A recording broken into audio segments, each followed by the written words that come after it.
Les débats qui façonnent l'Afrique. Abonnez-vous et activez la cloche pour tout suivre. Il faut dire que nous avons pris le pays sur le volet sécuritaire avec une situation, mais aussi sur le volet économique, politique avec une autre situation. Retenez qu'il y avait beaucoup de réformes à faire. Tellement de réformes qu'on ne pouvait pas les énumérer en un coup. Et donc, nous avions une idéologie que nous avons commencé à mettre en œuvre, la révolution, jusqu'en avril dernier où on l'a proclamée officiellement. Et qui dit révolution, il s'agit de révolutionner tous les domaines de notre vie. Parce qu'on ne peut pas continuer à faire la même chose qui se passait et espérer avoir un autre résultat. Si nous étions dans la continuité, je pense que c'est mieux qu'on laissait les politiciens continuer leurs choses, mais nous avons voulu rompre. Et la rupture nécessite beaucoup d'engagement. Dieu merci, le peuple a compris, les gens ont compris qu'il fallait rompre. Que ce soit en termes de comportement, de pratique, que ce soit en termes de gouvernance, que ce soit en termes d'économie, de commerce et tout ce qui va avec. Et tous les jours, je peux vous dire qu'on continue de découvrir. Parce que le système qui était en place, moi j'aime caricaturer pour dire que c'est comme un gros nœud que nous avons trouvé. Quand vous défaites un autre apparaît. Quand vous défaites un autre apparaît. Donc il y avait beaucoup de maux dans notre société que nous sommes actuellement en train de résoudre. Et Dieu merci, je peux dire que plusieurs choses ont été lancées. Et le bilan, pour moi en tout cas, c'est satisfaisant, même si je pense qu'on peut faire encore plus d'efforts. Le contenu exact, comme je l'ai dit une fois, je ne le dirai pas. Si vous permettez à tout le monde de connaître les détails de ce que vous voulez faire, on peut anticiper sur votre action. Mais nous avons dépeint voilà, les gros points pour que les gens puissent comprendre où nous allons. Alors, si vous remarquez, dans le modèle même de gouvernance, la lutte contre la corruption et la bonne gouvernance, il y a d'abord l'exemple que les gouvernants doivent donner. Et comme je dis, vous ne pouvez pas être là, une catégorie de Burkinabés, parce qu'on vous a confié des postes. Vous, c'est le choix entre les bons whisky et les bons champagnes. Pendant que des femmes meurent en allant chercher l'eau à la rivière, elles se noient ou quelque chose, ce n'est pas possible. Donc, il y a cette idéologie-là qu'il faut avoir pour pouvoir avoir une société de justice.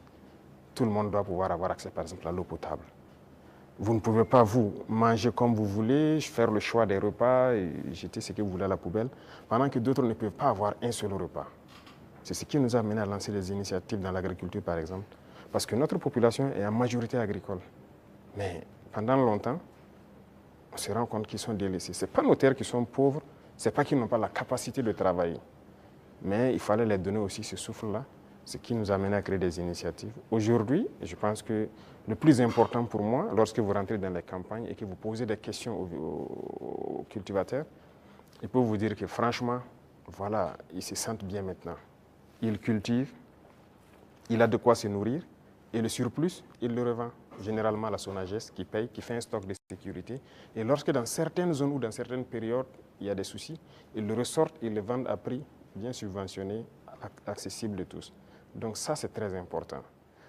L'idéologie de révolutionner beaucoup de domaines, quand on prend le domaine même des finances publiques, alors on est en train de digitaliser beaucoup de paramètres, avec beaucoup de difficultés, parce que les gens n'aiment pas ça. Bientôt, par exemple, on va lancer la facture électronique. Déjà, quand on a émis l'idée, mais beaucoup de grands opérateurs sont opposés à cela. Pourquoi ils ne veulent pas la transparence? Parce qu'on a habitué les gens à la tricherie, à voler. C'est comme une norme. C'est ce qui était installé, donc il faut changer tout ça.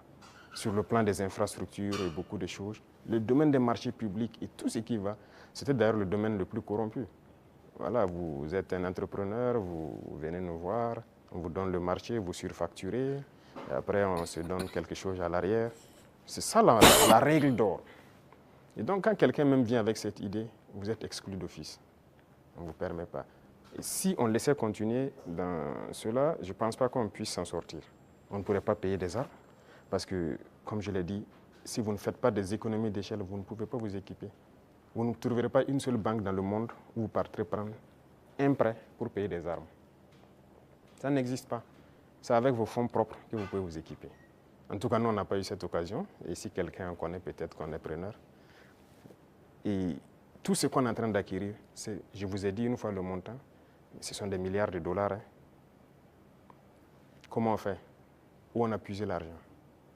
Mais cet argent était là. Il fallait assainir le domaine des finances, le commerce et tout ce qui va avec. Et le fonctionnement de nos sociétés d'État, vous avez pu remarquer cette année les résultats de 2024 qui sont au-delà. 2025 est encore meilleur que 2024. Je prends le domaine des hydrocarbures où dès 2023, nous avons fait d'énormes progrès. Avant, c'était des subventions de l'État. Ça veut dire qu'on collectait encore des impôts pour subventionner la société, pour payer le surplus, le manque à gagner et tout ça. Mais maintenant, la société n'est plus dans cette situation. On a épongé toutes les dettes de la société et elle commence à faire des marches. Mais c'est parce qu'il y avait la corruption dans le milieu. Donc il y a tellement de situations, je ne peux pas tout citer. Et donc il faut révolutionner ce domaine aussi par la digitalisation et tout ce qui va avec. L'administration en gros, tout est en train d'être digitalisé pour que les gens n'aient plus accès à l'argent liquide qui circule et que les choses soient transparentes. Vous qui demandez le service, vous savez à quoi ça correspond et vous savez où votre argent part. Les infrastructures, vous êtes témoins aussi, qui sont vraiment un problème crucial. On est en train de révolutionner tout. Donc c'est l'esprit comme ça, de changer de paradigme, faire ce qu'on n'avait pas l'habitude de faire. Donc comprenez ça par cette phrase. Regardez comment le Burkinabé était. Puisque pendant 27 ans, bon, plus de 27 ans de règne de Blaise et même le pouvoir du MPP, ça continue dans la même politique. Et cette politique, notre génération est née dedans. Donc on est né et les gens ont grandi avec une mentalité. Si tu ne connais pas quelqu'un, tu ne peux pas avoir accès à certains services. Ce qu'on appelle les deals. Tout le monde a évolué avec cet esprit de deal, de corruption, de tout. C'est dangereux, mais c'est la politique qui a mené ça. Parce qu'il y a des entrepreneurs politiques, vous avez entendu parler de ça. Les jeunes qui se lèvent parce qu'ils savent parler, ils savent flatter. Et c'était quoi la politique? C'est quoi la politique en Afrique? Il faut dire la vérité. Quelqu'un qui a l'art de mentir, de tromper, de flatter. Vous voyez, tous les vices, si vous regroupez tous les vices, vous êtes un bon politicien. C'est la réalité. Nous, au village, quand on voit quelqu'un qui est un trompeur, il ne dit pas la vérité, on dit, lui, là, c'est un politicien. C'est comme ça qu'on disait. Donc, il faut que cette mentalité change. Beaucoup ont changé. Beaucoup ont compris, ont changé et marchent avec nous. Maintenant, ceux qui veulent rester dans leur radicalisme politique ancienne, là, ils n'ont pas de place. Ça, on ne va pas se mentir. Sinon, qui ne faisait pas la politique au Burkina? Mais c'est le même peuple. C'est parce qu'on a parlé, ils ont compris, et par les actions, ils voient, ils ont compris, que les gens commencent à changer de mentalité. Et nous voulons changer définitivement les mentalités pour que personne ne pense qu'il faut d'abord appartenir à tel parti pour bénéficier d'une route, il faut appartenir à tel parti pour avoir un forage. Non. Tout le monde au Burkina doit bénéficier des bienfaits de la nature du Burkina et du travail du gouvernement. Donc la politique, moi je disais que la manière de la faire, ça divise. Et ça donne des avantages particuliers à un groupe et l'autre groupe n'a pas d'avantage. Donc non, il faut qu'on arrête ça. Donc beaucoup ont changé, beaucoup. Il y en a qui sont dans des postes de responsabilité. On nous interpelle même que non, lui là, il a milité dans tel parti. Je dis aux gens, non, on n'est pas là pour diviser. On est là pour unir. Tant que la personne a compris et veut faire le travail comme on le veut, on le met.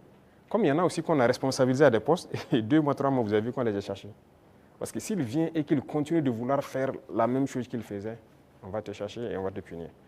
Donc c'est un changement de mentalité que nous voulons. Tous ceux qui changeront de mentalité sont les bienvenus dans le bateau. Mais si vous voulez continuer à fonctionner comme la politique ancienne, vous n'avez pas de place dans la révolution. Excellence, vous l'avez dit plusieurs fois, il faut de l'ordre et de la discipline pour le développement du FASO. Le recyclage des jeunes a déjà commencé. Comment enrôler les autres couches de la société? Voilà, très bien. Ce programme, c'est un vaste programme que nous n'avons pas voulu détailler. Mais j'en ai parlé une fois lors d'un de mes entretiens, qu'il y a un vaste programme en cours. Il faut commencer. En fait, les jeunes, c'est bien, mais ce n'est même pas eux notre cible, ce sont les plus petits. Les plus petits, c'est eux notre cible. Après la mort de Sankara, vous avez suivi, on a cherché tous les travailleurs des garderies. Certains même sont décédés, malheureusement, mais les garderies se sont fermées. Merci de nous rejoindre sur Débat Afrique. Votre participation compte, alors n'hésitez pas à vous abonner et à commenter.